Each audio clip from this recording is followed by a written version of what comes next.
members and to officers as well. Quite a few representatives tonight. Good to see you all, even despite the weather. It's very unseasonable, I suppose. Everyone's very welcome. There are no members of the public here, but Sue's attending as an observer for a short time.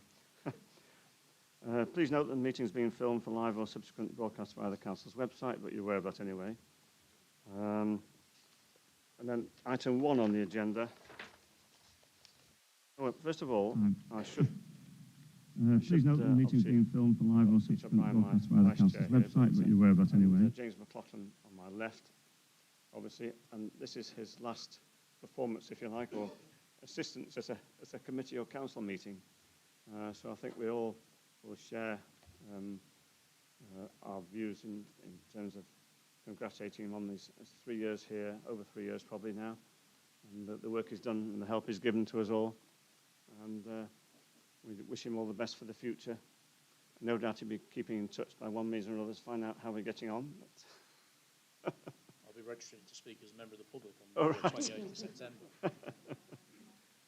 So I don't know if any other members want to say anything, but I certainly do wish him all the best. From my point of view, it's been essential help to me while I've been learning to be a chair of a committee, which is a new experience for me. So I really will miss his help over the last few months. So, okay, thank you. Oh, yeah. Yeah, I'd like to echo Yes. our thanks to James.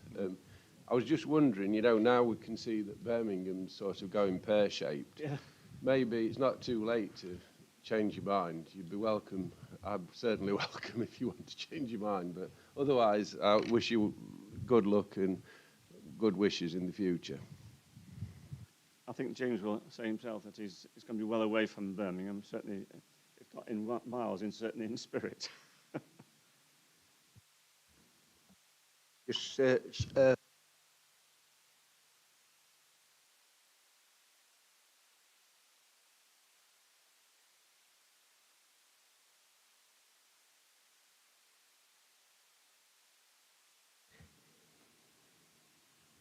Right, okay, yes, he said, let's get on with it, so we will do. Apologies for absence. Thank you, Chair. We've received Yes. apologies from Councillors Hobson, Murphy and Wayne, and substituting are Councillors Boynton, Edwards Walker and Shelley. Okay, thank you.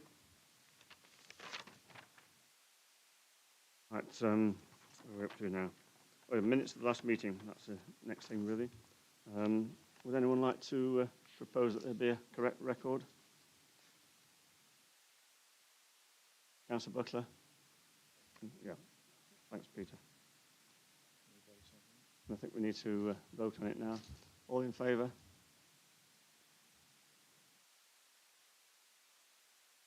I think that's NEMCOM, as they say. Right, that's that one. Interest. There's no public participation, as far as I can see. Nobody's going to participate in any discussion here tonight. Councillor Chapman.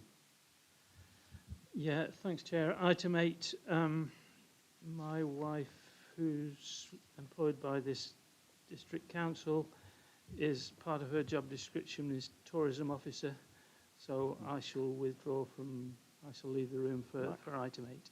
Okay, right. Thank you, Councillor. No more interest? We'll move on then to item 5, questions.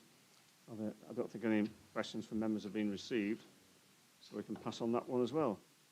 And then up to item 6, which is, I suppose, the most important one in many ways. That's the Ashbourne Air Quality Management Area Action Plan. And it's quite a long report, as you probably see from your copies or your iPads, page 11 to 142, I think.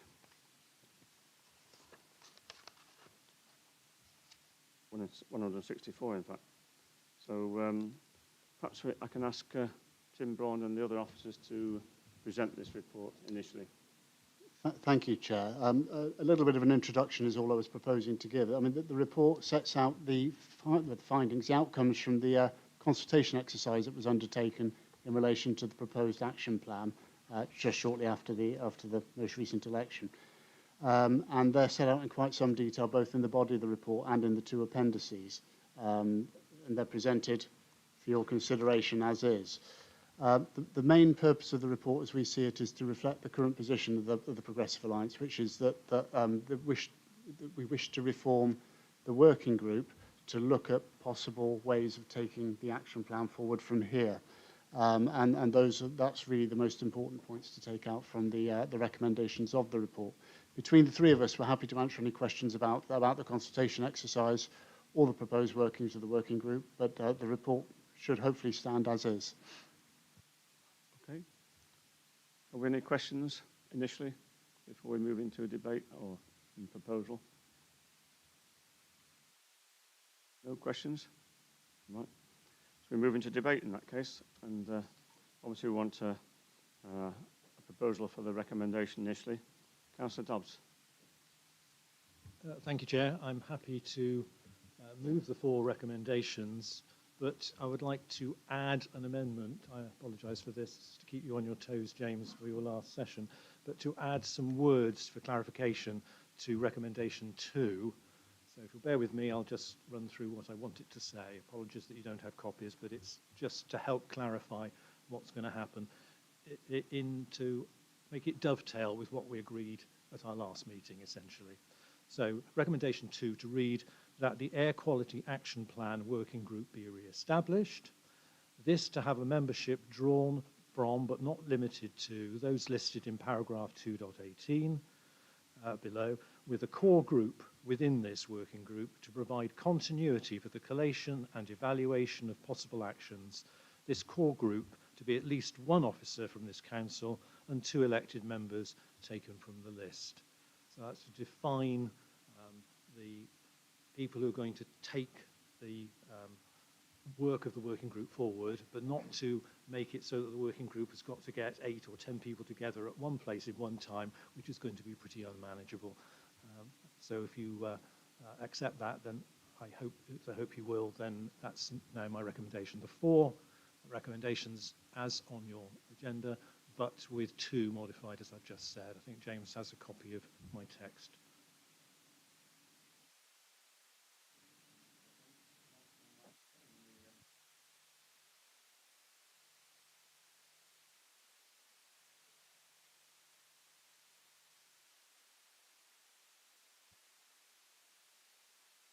Thank you. If I could just clarify why we're doing it like this, if you like.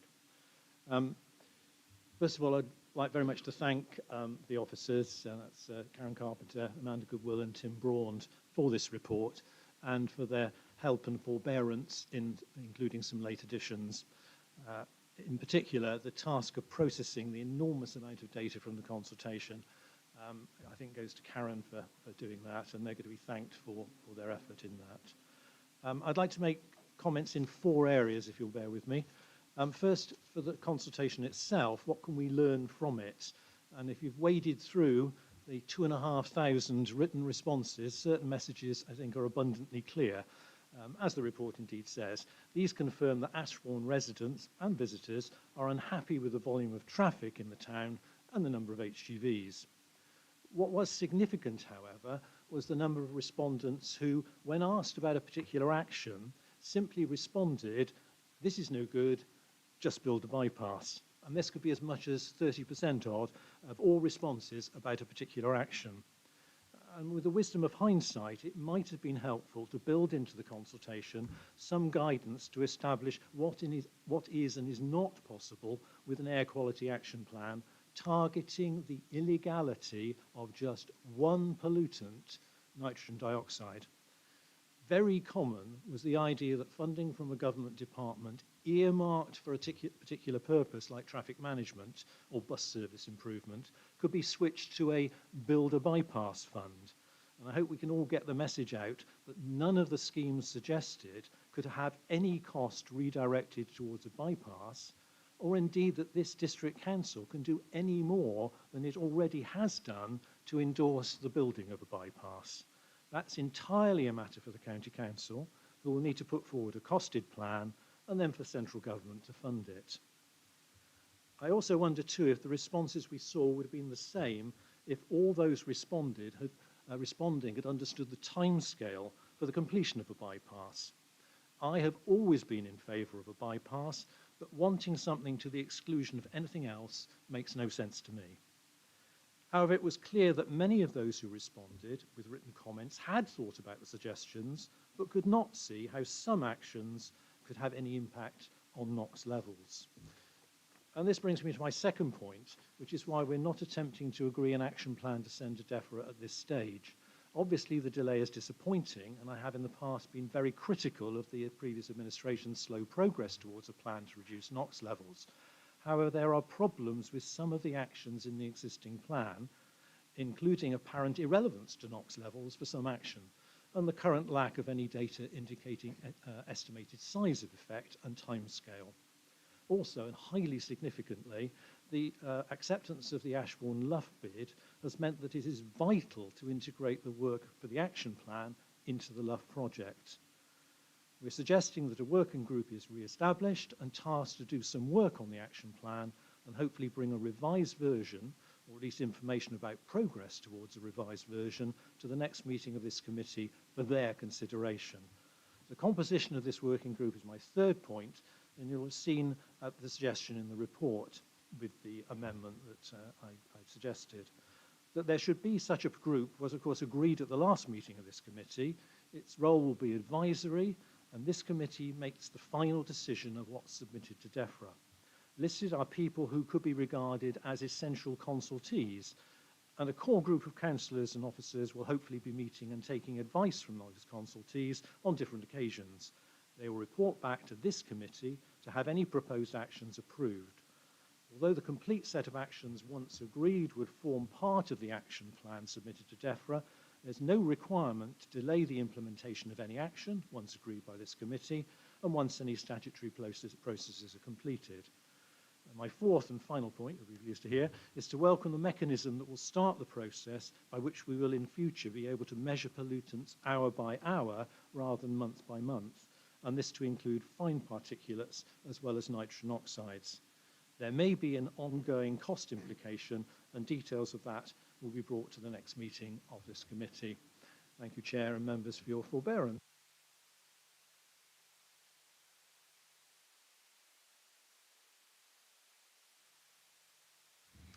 Thanks, Chair. I haven't read all the 202 responses, so my apologies for what I'm about to suggest has already been put.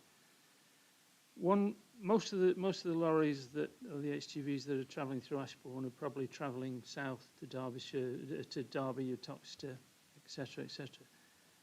Why not put at the New Haven junction where the A515 diverts down to Cromford, why not put a 7.5 tonne weight limit and access only, so that a large percentage of those HGVs will travel down the Via Gellia or will hit the A6, where there's not the same amount of built-up area where the lorries are likely to be standing, to be moving at slow speeds. I mean, has this ever been investigated to do that?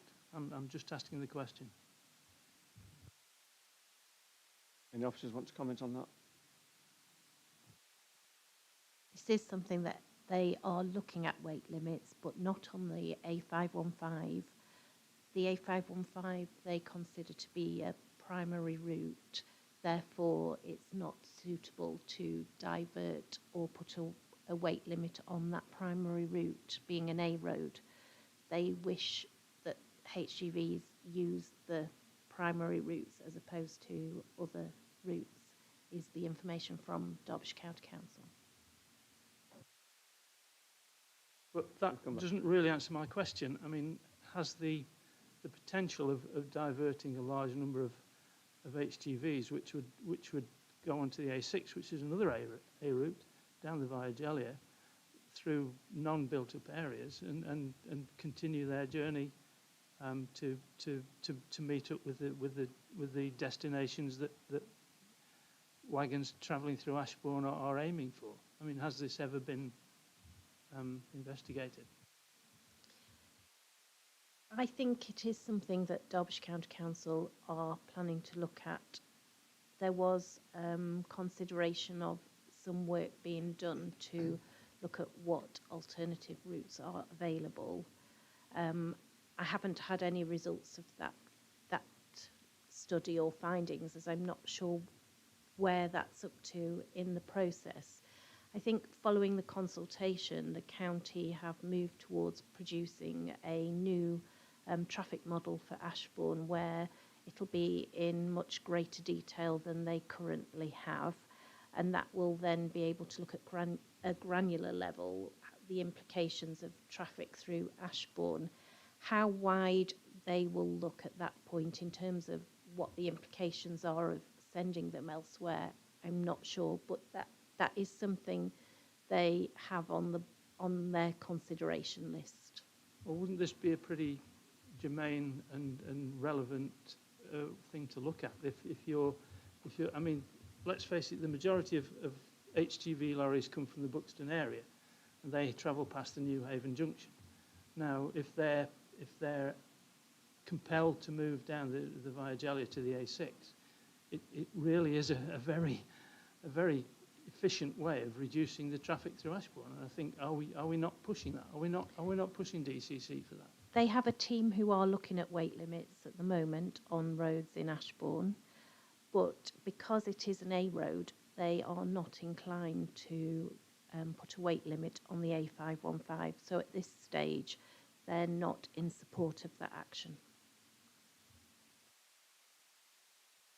Are there no precedents for that sort of thing then anywhere in Britain? Is it a sort of a national rule that you don't impose weight limits on A roads? Obviously, I'm not a transport engineer, so I can't necessarily answer that exactly, but from the discussions with the county, they are not keen to divert traffic away from what is considered to be one of their primary routes. Would it be worth putting Councillor Chapman's question to the County Council just to see what response is forthcoming? I think it's worth saying at this point, members, that this was the first question that we ever asked the County Council, and the first question we had the answer no to.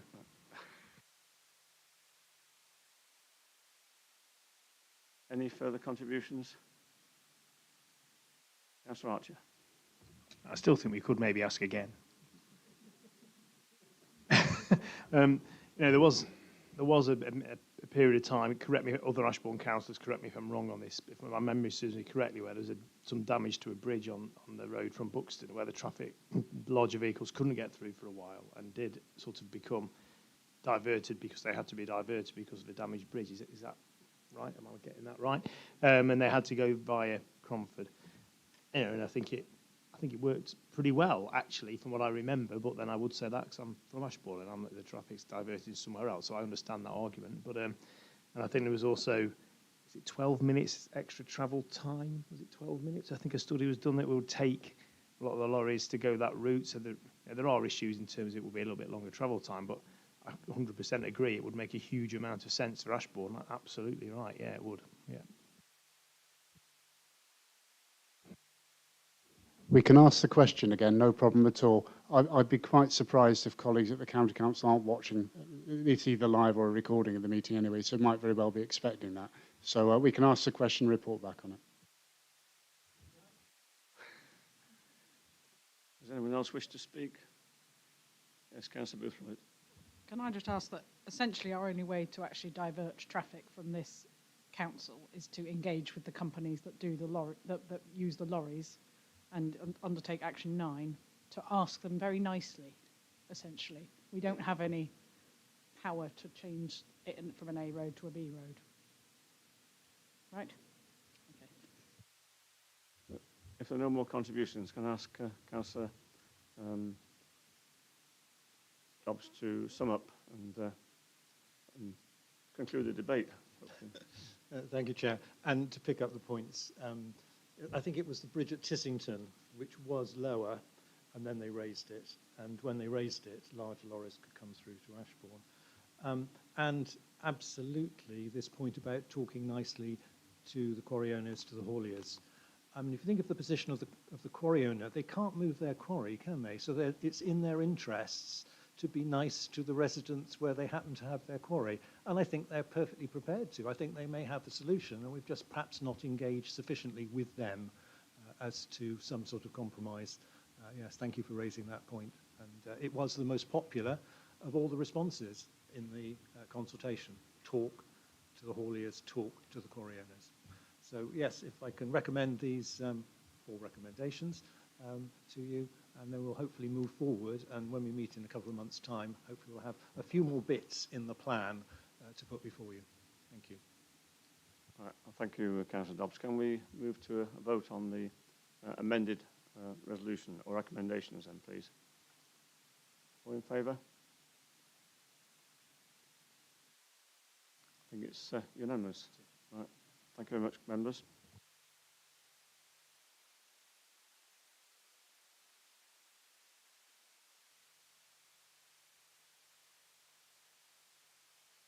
Authority Housing Fund. Report of Rob Coggins as Director of Housing. Rob?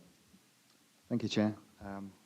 So this report sets out the proposals to deliver 2 properties through the Local Authority Housing Fund. The report starts by just reminding members of the Round 1 programme that's progressing fairly well.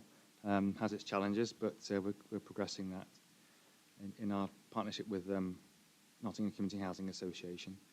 The government have put forward the second programme of funding, and the District Council was identified as an authority where if there was underspend, essentially, then we would be allocated some grant. As it turns out, a lot of councils didn't take up the offer of grant, and ourselves and a number of others looked at the opportunity and decided it would be worthwhile pursuing. And so with the talking to the leaders, it was agreed that we would submit an expression of interest for the programme. There are various financial aspects to the report, which you'll see in this, and even for me, it goes quite some way to make a programme deliverable, taking on board 6 different funding streams. But the council in the past has done quite a lot of work to support refugees, and it's clearly something that I think that members want to continue to do in the future. So the report sets out how we would do that. As I say, working with Nottingham Community Housing Association, who are our development partner, they would go through the purchasing and management of the property on our behalf, but they would be council properties. We've consulted with the Ashbourne Refugee Community Support Group, who are very much behind the project. They're a community sponsorship group, so they're a group of individuals in the town who are keen to support refugees and are already doing that in a couple of properties, both of which are owned by the District Council. It would focus on providing larger properties, so we're talking about 3 and 4 bedroom houses. The report sets out how there are 13,000 families across southern England, essentially in hotels left from the evacuation of Afghanistan. So the family we've already housed spent more than 18 months with 5 children and 2 adults in a hotel. So even for the most resilient of us, that would be quite a challenge, I'm sure. So there's quite an emphasis behind this, and the government are throwing vast sums of money at this to try and solve the problem and move people out of hotels. So need to just draw a distinction between refugees and asylum seekers. This isn't an asylum seeker programme. This isn't about people crossing the channel in boats. This is very much about the people who supported the British forces in Afghanistan and other refugees that were evacuated by the government to the UK. We have a few sort of lines in the sand we have to meet, one of which is to ensure that we're in a legal process to acquire by November, and the properties are occupied by the end of March. Given how quickly the government are changing the hotel regime, that would obviously seem to be a bit late, but that's the programme we're working to. And of course, once the Afghan need has subsided, these houses would be available to residents on the housing register as regular council houses. So obviously I can't put a time limit on that, when that might happen, but it is an opportunity for us to add larger properties to the council housing stock, because housing associations and developers typically don't want to provide 4-bedroom homes because of some of the issues outlined in the report. one of which is the rent issue. So housing benefit rules, the government rules limit the benefit payment for families with more than 2 children. So given that the families we're supporting are going to have more than 2 children, we're trying to make these properties as affordable as possible. And to give you some context to that, if we chose to, as I'm recommending, to provide the houses as social rent, the rent would be £610 a month. If we went down the affordable rent, which is it isn't necessarily affordable, it's just the name it's given, it would be £1,000 a month. So that just shows the dilemma that housing associations and councils have when it comes to provide larger properties in their areas. So affordable rents as a tenure, in my mind, and probably yours as members, is not affordable. But a social rent is far more affordable and is much easier to deliver within the housing benefit regime. So set out in the report in 7.2 how we would finance this. There are clearly different sources I'm pulling on, both capital and revenue. One is actually called the Homes for Ukraine grant, but we have the flexibility within that grant to use it for Afghan refugees as well. And there is some contribution from us at the end there in the table, which is our own Section 106 contributions. We would use that as we would in any housing scheme to fund the delivery of affordable housing. But I'm trying to use the other pots of funding to minimise the overall contribution from the council's grant pot. All the other things are given to us by government. The Section 106 funding is the bit that we would use to support other programmes. Without that, we couldn't really make the scheme stack up. So, yes, I think that's it, Chair. I'm happy to take any questions from members. Thank you. Any questions? Yes, Councillor Shelley first, I think. Thank you, Rob. This is a very interesting report, and it's a very worthwhile cause. Just a quick question on the status of the houses, assuming we get to a stage where, hopefully, we're not inundated with refugees. Although the world's going, of course, we can't say what's going to happen in future years. There may be other causes. You say they'd come back to the council at that stage. Would we then be able to find a housing association to take on the management for regular tenants, or is the expectation then that the council would directly become a landlord? So, we are the landlord, essentially. They will be our properties. We're not proposing to passport this funding to a housing association. Although if any put their hand up and wanted to take part, I'm sure we'd entertain them. But no, we're already a landlord. We've got 29 properties now as a council. So newer members, you won't have gone through all my reports that I brought to that point in the past. Exciting as it was, we're past that now, and we are a landlord as a council. But being a landlord is quite complicated, particularly in today's world, and damp and mould and other things that go on. So we work with Nottingham Community Housing Association, who both provide the development expertise, so because buying property is quite complicated, and then managing and letting it for us on our behalf.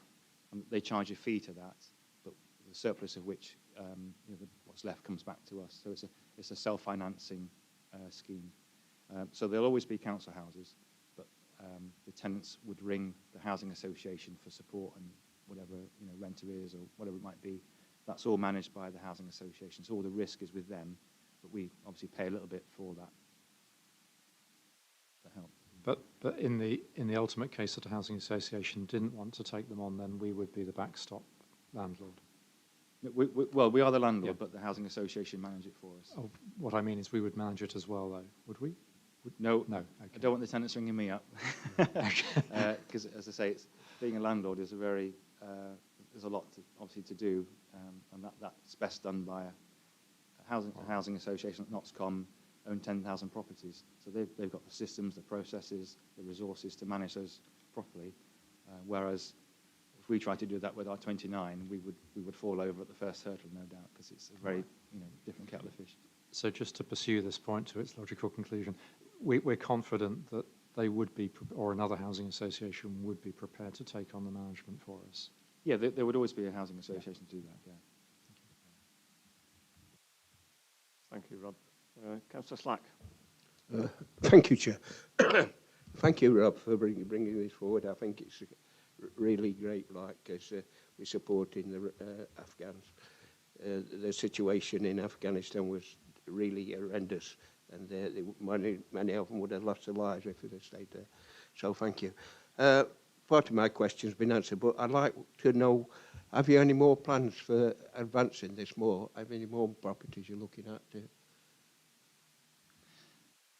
Yes, well, I like to think the sky's the limit, but there are other issues in the way. I do know from government, because as a council, we've been asked to take part in discussions with officials from DLUC to look at if this was repeated in the future, would ourselves and other councils like us be interested in those future programmes.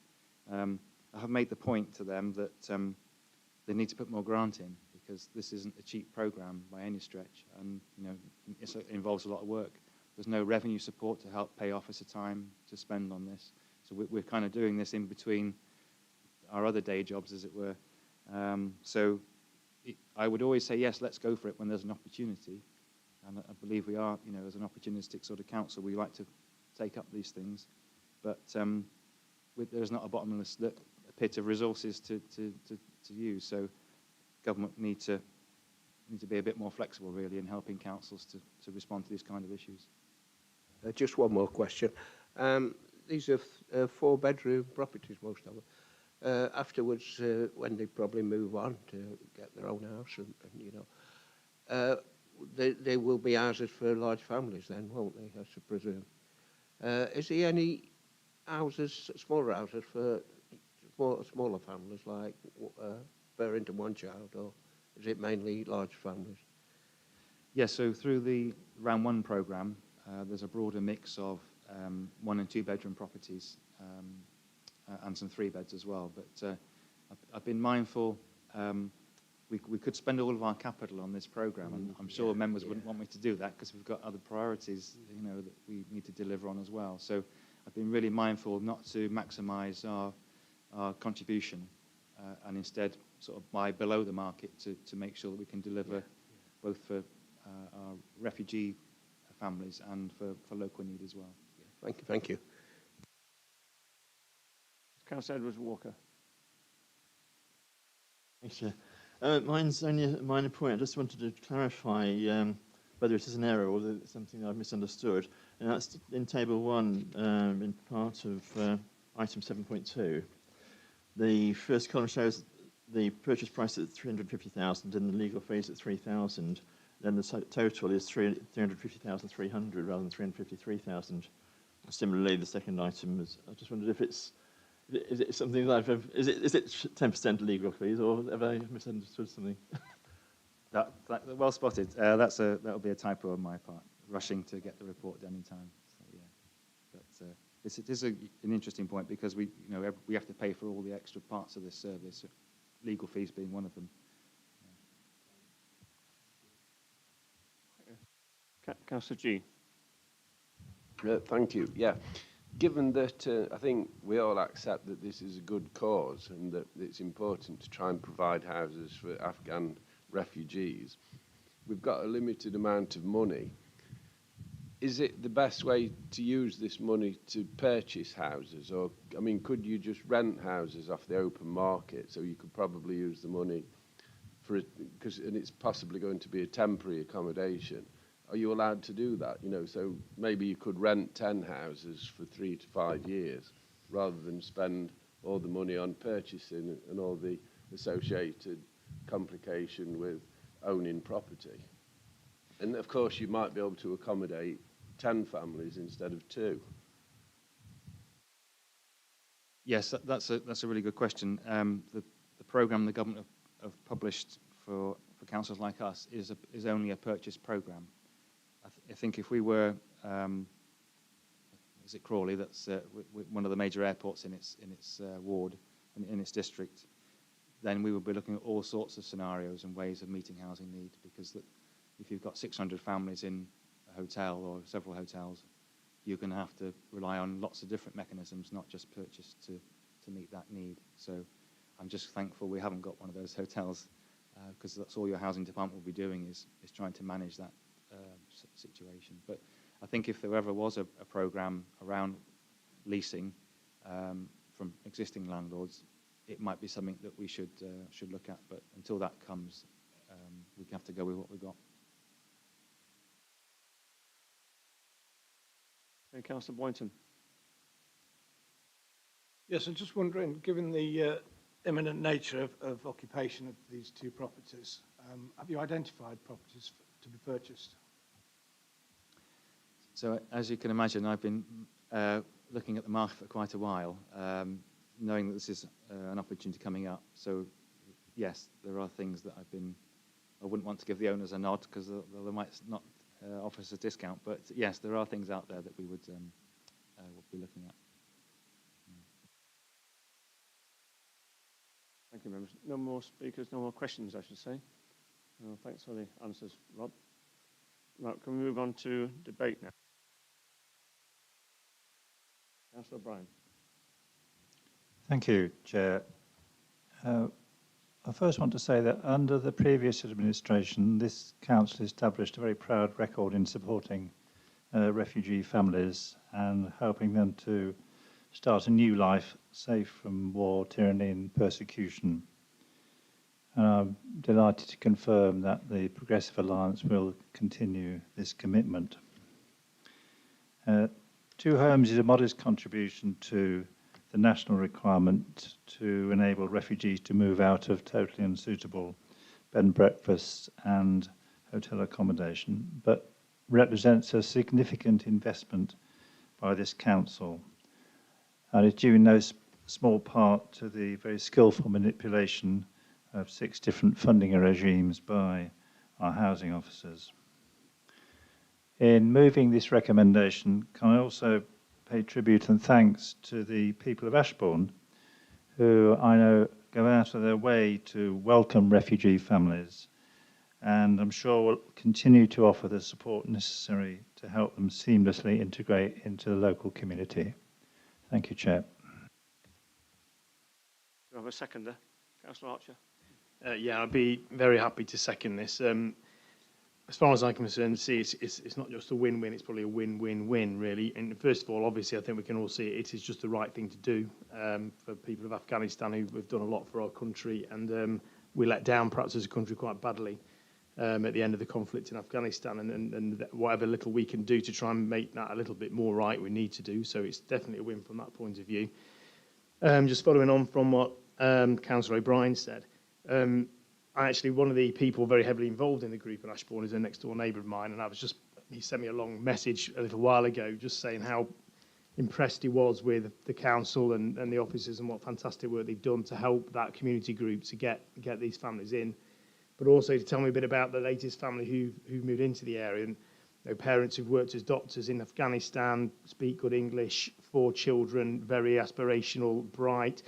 So it's another win for our area and for our country, because we're going to have people moving in who are going to make a massively positive contribution to our country and our area. So it's a win in that respect. And slightly broader in my personal experiences in my job in a school in Derby, some of the most impressive and inspirational people I've worked with are young people coming from refugee families who come through our education system, do fantastically well, go on to university and will be a huge asset to our country. So we're spending a little bit of money now to get them set up and get them started, but I'm sure we will, as a community and as a country, get that back and much, much more, because the calibre of people that are coming are generally very, very high. And it's also actually, I think, a win for the council, because in the long term it will mean that when these families have established themselves and have got themselves set up, which they will, because they've got that drive and that will and those ambitions and qualities, we will have more housing stock, which I think is also a win for us too. So I just see it as a win-win-win. So I'm also very proud of my local community in Ashbourne for supporting this so well. I'm very proud of this council and the work of the department and offices. So I would very much like to second the motion. Thank you. Thanks, Councillor. Councillor Bates. Oh, very good. Okay. Any further contributions? No. Move to a vote in that case then. Been proposed and seconded, so all of you in favour, please.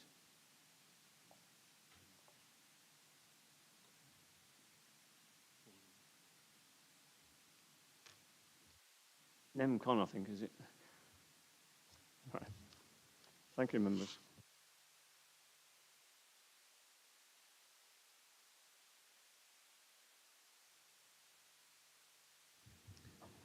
Chairman, thank you very much indeed. Thank you, Steve. So this is about the tourism sector, which is of some importance in the Derbyshire Dales. But as members will know, the tourism sector is not without its problems. It doesn't deliver the quality of jobs that we as a council would like, and it's in that context that our relationship with Visit Peak District is perhaps focused. As a council, we have very limited involvement in tourism directly ourselves these days. We have, well, approximately 0.5 of a person. We have just over 1 day a week from one person, whose husband has just left the room, who produces some of the few marketing leaflets that we do still produce, excellent quality. Happy to give them to any member who wishes. We have just over a day a week from another person who deals with the visitor information points in the district. But as a council, we have, that is, I think we would all recognise, a fraction of what the council used to do perhaps 10, 15, 20 years ago. So our input is via Visit Peak District and Derbyshire. They are the tourist board for the area, and we do have a seat on that board, and Councillor Lucy Peacock is the council's representative for this year. There's two recommendations in the report, Chairman. The first is to agree our updated partnership agreement with Visit Peak District. Essentially, there's targets within it which are there to reflect the financial contribution that we make, but also geared more towards the needs of Derbyshire Dales and our businesses in particular. We've had an agreement with them for the last 3 or 4 years. It's been somewhat stymied during COVID, so this is a good opportunity to refresh that, and more thought and work has gone into this from both sides, so I will commend it to you. The other recommendation, Chair, is about the, well, what's known as the LVEP, so the Local Visitor Economy Partnership. Earlier this year, Visit Peak District and Derbyshire became one of the first local visitor economy partnerships in the country. And essentially these LVEPs are the future model for tourist boards in the country. That's what governments are intending tourist boards to be in future. So Visit Peak District and Derbyshire joined up with Visit Derby to create a single LVEP. And that's a good step forward. It's good for Derbyshire, it's good for the Peak District, it's good for the Derbyshire Dales that we're part of one of the first LVEPs that there is. And officers regard it as important, given the significance of the tourism businesses to the district, that the District Council does keep its seat on that board in the new structure. So the second recommendation is to formalise that. There will be, as far as we know at the moment, 2 or 3 District Council representatives on the LVEP board. This council has been a representative on the Visit Peak District boards from the start, and we think we should continue to take one of those seats going forward. And that's the recommendations before you today, Chair. Do you have any questions for Steve on this report? Councillor Shelley. Thank you again. Another very good report. Particularly important area, which is often overlooked, I think, when it comes to the work of this council. Two questions really. I understand the process of amalgamation into the LVEP. Have I understood it right that there is a suggestion also that if the combined, well, as and when the combined mayoral authority comes to pass, that the Derbyshire tourism function might be amalgamated with that of Nottinghamshire? I don't know if you've heard that at all. That's just an innocent question. My other query really is there seems to be this holy grail of higher value tourism jobs, which you allude to in 8.2 of your report. Could you give us some idea of what those might look like, just in a nutshell, please? Thanks, Chair, and thanks, Councillor Shelley. Yes, I mean the mayoral county combined authority, slips off the tongue, doesn't it? Is subject to the passage of the Levelling Up and Regeneration Bill through Parliament. likely to come into force, and although it's not, there's no decision made yet, it's possible that in the fullness of time, the tourist boards could become part of that. Certainly, as far as Derbyshire is concerned, the local visitor economy partnership that we have in the Peak District and Derbyshire, and now with Derby as well, puts us on a really strong footing. I think, you know, Visit Peak District and our partners in the LVEP are one of the stronger tourist boards in the country. They do have a good reputation with Visit England, which is the national tourist board, and from our point of view, I think being part of that at the start, however it may turn out in a combined authority in the future, is an important place to be. I can't predict whether there may be a future arrangement with Nottingham or not, but I think if there is, being at the table to influence it is the right place to be, and I think that's what this recommendation's about, above all else. And then looking at the tourism industry, yes, it's a long-standing wish of people in the tourism industry to create more value from tourism and creating some of those better quality jobs. So there are more skilled jobs involved in servicing the tourist industry. There will always be in any industry, and tourism's no exception. I suppose what you might call the entry level jobs, the washing and collecting dishes, the waiting and serving jobs. But there will also hopefully be more of those skill jobs, the managerial jobs and the technician jobs that go with it. Hospitality is just one sector, but there's other elements too. And also there might be more business owners who can take advantage of the burgeoning tourism sector, who can generate, you know, better income for the locality through a better quality tourism sector. If you look at some parts of the country, I was lucky enough to be on holiday on the Yorkshire Dales earlier, it has a feel there that the tourism businesses feel like they generate more value in some respects.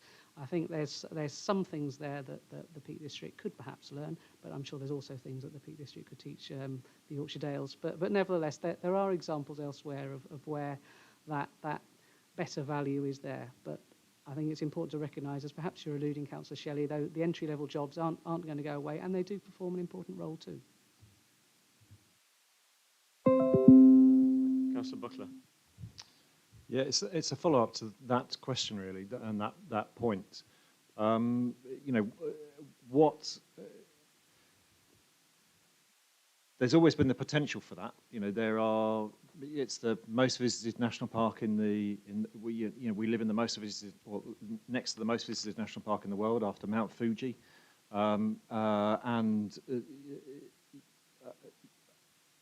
you know, what have the national park been doing, and what have we been doing in terms of generating those added value visitor economy jobs, and what is the anticipation that we would do, because you know there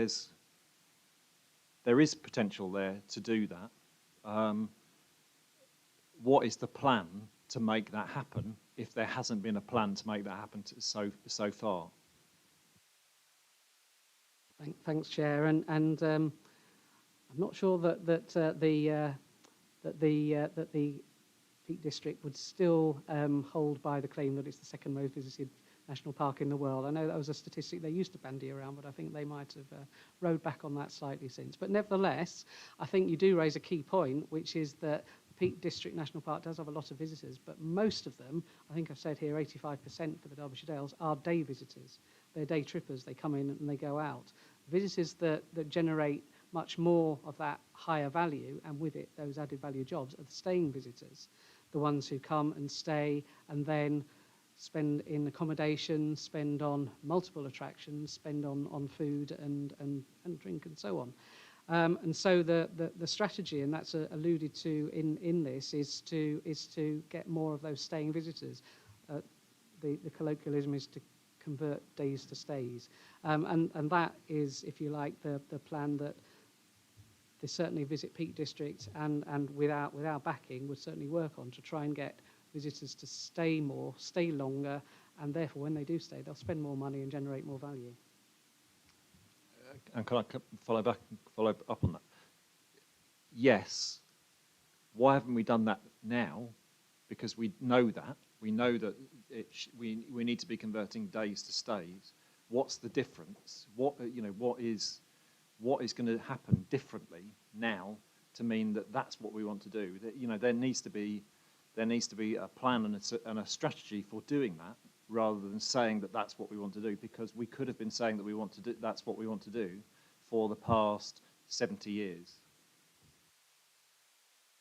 Yeah, and Councillor Buckler makes a good point, and this is discussion that we've been having with Visit Peak District for maybe not 70 years, but certainly for the 7 years or so that I've been involved, and it is a continual process.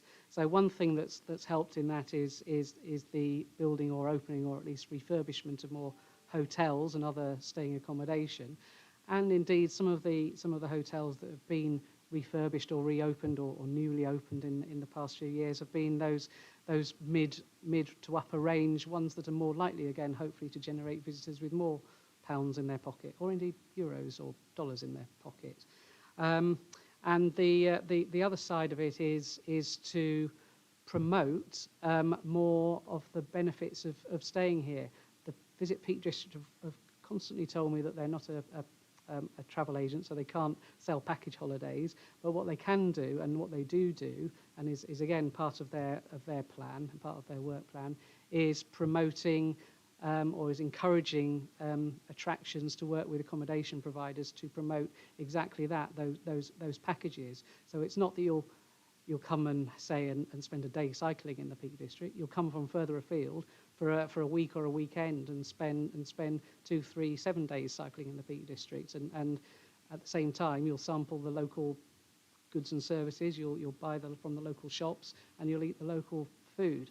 So a role that Visit Peak District are becoming more aware of now is in their role, not acting as a travel agent, but at least promoting those abilities to stay, to enjoy the facilities and the food and drink that the area has to offer.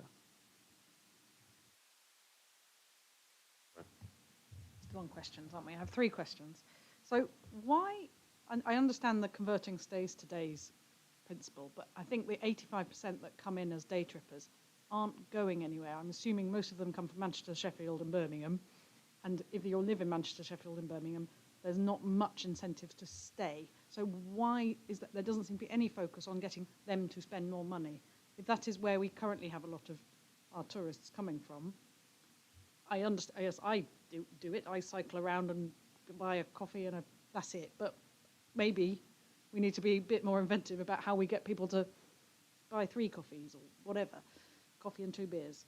But it just seemed like we're missing a large chunk of the existing visitor proportion that we have to focus on this stays to days principle, which I understand and is a good thing to focus on. My second question was about the jobs. In the report, I think it said that the jobs come from hospitality and food and drink. Do we not include jobs associated with the visitor attractions in our quotas? So I'm assuming Chatsworth has got to be a massive employer. Is that included in the thing? And the third question I have is a sort of new modern thing, which is the workcation. Anyone heard of this? Which is essentially adapting with COVID and the times of working from home. I did a quick Google before this meeting. 44% of people work from home now, or hybrid work. And a lot of those, something like 50% of them, are in top high value earner category.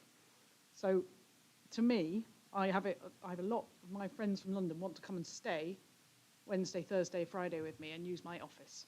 It's an untapped thing, which it's, given where we are in the country, it just seemed like it was a missing, the report was written not adapting to what's happened. And COVID has happened and the world has changed slightly. That was it. Thanks, Chair, and I hope when your friends come and stay, you do take them out and spend money in local attractions. And they buy me beers. Excellent. Yeah, I mean, the Visit Peak District as an organisation do have a post-COVID recovery strategy, which does link to those type of issues. I think you've perhaps raised another issue, which is a slightly side one, which is the quality of internet and broadband in the district, which is a key issue for not just workations but actually working in the area. But nevertheless, it is perhaps a market there that visit Peak District, and I'm sure myself and Councillor Peacock will be happy to feed that into them. Yes, the attractions are employers as well. Chatsworth is probably the exception, though. Most of them are pretty small. I think in our district there's 2 or 3 large attractions, which Chatsworth is by far the largest. But most attractions are a lot smaller. But nevertheless, they are employers, and if you were to look at somewhere like Chatsworth, for instance, they do have a range of jobs from the lower wage to the high wages as well. There are a different set of skills required to run the larger visitor business that they have. That's correct. And day trippers. I mean, Councillor Boothroyd is quite right. Day trippers aren't going to go away. They are going to come regardless. And you know that has always been the case for somewhere that's in easy driving distance.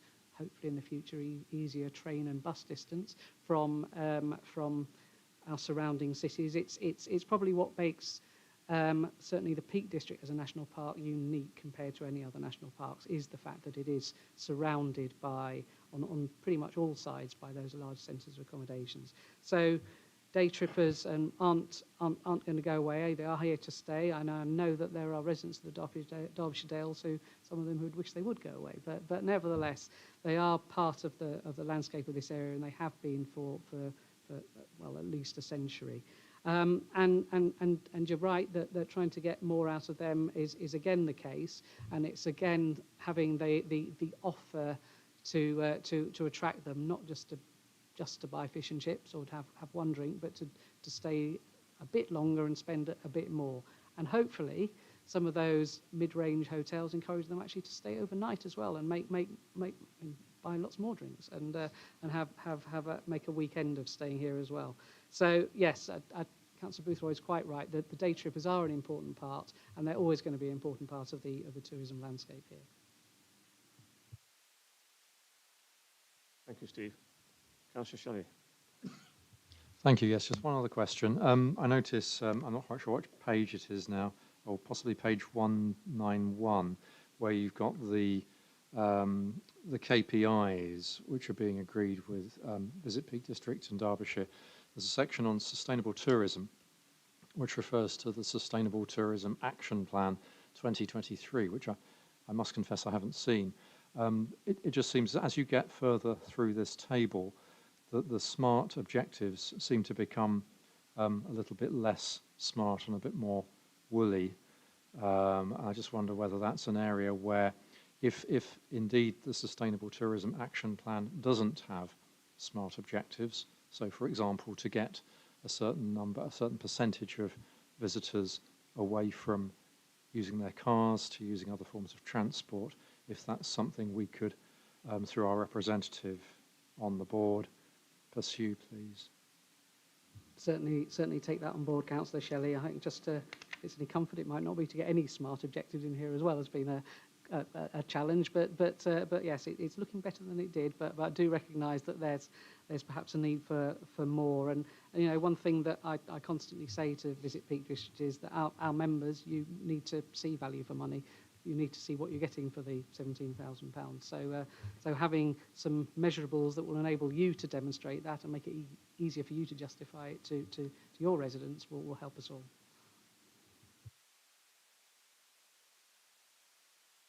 Thank you, Chair. It's probably going to be a very naive question, but I noticed, and it came as a surprise, that the Peak District National Park Authority ceased funding, for this some years ago. Do we know the background to why that might be? It seems to be a major omission. Chair, in common with local authorities, the Peak District National Park Authority has had probably quite well publicised funding and financial and budgeting issues. The round before this one was the round in which they ceased funding Visit Peak District. Any further questions from members? Yes, Councillor Nash. Thank you, Chair. Steve, I understand why we want to drive up the visitors, but do we have a breakdown of how much of the money generated stays within Derbyshire Dales and how much disappears into national chains and effectively slips away into different pockets that aren't reinvested here? That is an excellent question, and I do wish I had an answer to it, because it would be of help to us all. But I think it isn't an easy question. There might be academic models that do exercises on it, input-output models I've come across in the past, but I don't know if that's been applied here. All I'd say is that it's not simple, because even the national chains, even the Marston's pubs or the national retailers, they still employ local people. So even then, there is still some of it going into local pockets, even if they're national chains. I think it would be useful if we can get some guidance at least, because we may be pushing down the wrong path, because if all the overnight stays is going in bed and breakfast and that money's slipping out of the Derbyshire Dales, we might be better investing in people that are just coming for the day and just do the teas and coffees and the fish and chips in the local shops, where that money goes straight back into the local economy.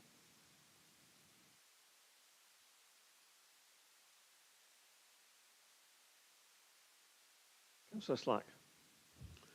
Thank you, Chair. It's not a question, it's an observation. Matlock Bath's probably one of the most important day trippers of the Derbyshire Dales. You get thousands of people coming into Matlock Bath on Saturdays and Sundays. Just an observation that at Worcester Festival on Saturday and Sunday afternoon, it's a special talk at the Heritage Centre which will track the history of Matlock Bath becoming a tourist little village, from a little village to a really high percentage tourist area. So if you want to go to a Heritage Centre at Worcester, you'll enjoy it, I hope so. Thank you. And Chairman, if you'll allow another shameless plug, I couldn't resist it after that, which is, of course, the District Council does run the Matlock Bath Illuminations, which will be starting very soon. Well worth a visit, whether you be a day trip or a staying visitor. Yes, thank you, Steve. Can I ask a question finally, possibly finally? I'm all in favour of, or generally, of sustainable tourism and converting day to stay. But do we have a conflict here in terms of our policies, our local plan policies possibly, and the prevalence of Airbnb in our small villages, partly related to what Councillor Nash has said? Is that a problem? Because obviously our villages are changing because of the development of, or increasing development of Airbnbs in small cottages and such like in our villages, which is affecting the sustainability of those villages. I think the presence of Airbnbs is something that has changed the world quite literally over the last sort of 10, 15 years. But certainly in terms of the way we would work and we'd expect Visit Peak District to work, it would be to get those smaller and larger mid and above range hotels and indeed other accommodations such as camping, glamping being particularly key at the moment. That more formal staying economy is the route that we'd be working through. So. Right, so no more questions. Can we move to debate and someone willing to propose the recommendations? Councillor Shelley? Yes, I'd like to move the recommendations that we've got in front of us here. I mean, it may not seem a small step, but it looks like a small step to me, and there's a lot more work that needs to be done, I think. But it's absolutely important that we are a key player in this partnership. As you may have surmised from my question earlier on, I really hope that we don't get absorbed within a larger grouping, including Nottinghamshire, because I think Derbyshire has its own values and characteristics which are likely to be lost if that were to happen. So long live the new LVEP and our role within it.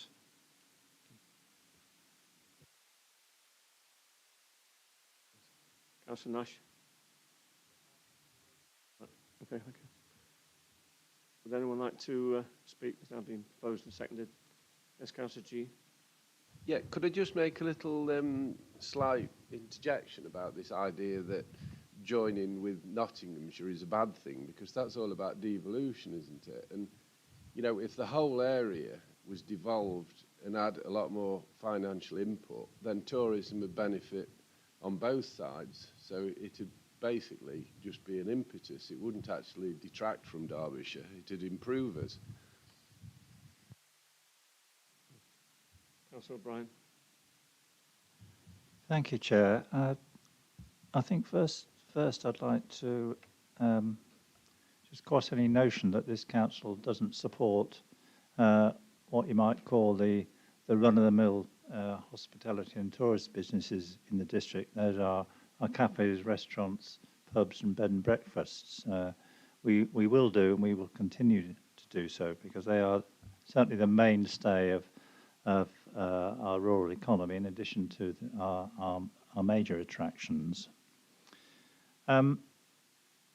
What I would say on this issue of pursuing higher value jobs, Councillor Nash and myself have become aware recently in the work we do locally that there are many hospitality businesses, smaller hospitality businesses, that at the moment are suffering in the middle of a crisis, a sustainability crisis. And this is about recruiting and retaining existing staff. This isn't about higher quality, higher value jobs. This is about the core of their existing businesses. So I do think that before we run off with this idea that we some nirvana of higher quality jobs, we really need to address the issues that many of our hospitality businesses are facing here and now. And I have actually had a conversation with the Chief Executive of Vision Peak District Derbyshire today about this, and I'm pleased to say that hopefully along with this council they do have an initiative to try to address that very issue, and I have asked our officers to look seriously at utilising some of the funding that we have available to us to support that sort of initiative. I also say I would agree with our chair that day to stay sounds a very good catchphrase. You know, it's got a ring about it, but it does come with its perils. It implies, if we're not careful, an increase in holiday and second home accommodation in our villages, and that's something which I'm sure as a council we agree that this is not an objective we would like to pursue. So there is a peril in that, using that slogan.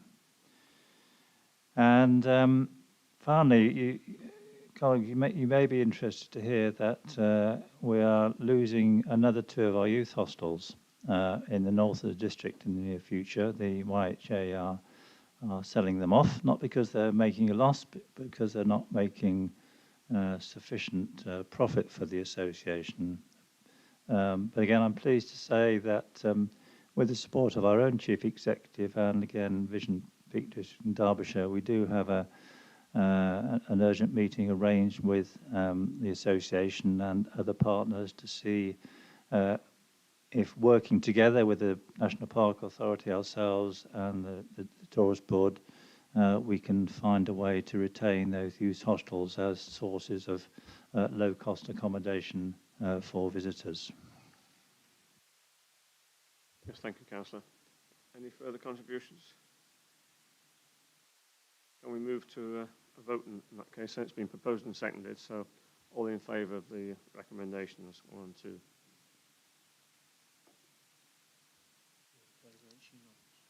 That's all, yes, I'm voting as well, so that's unanimous, that's right.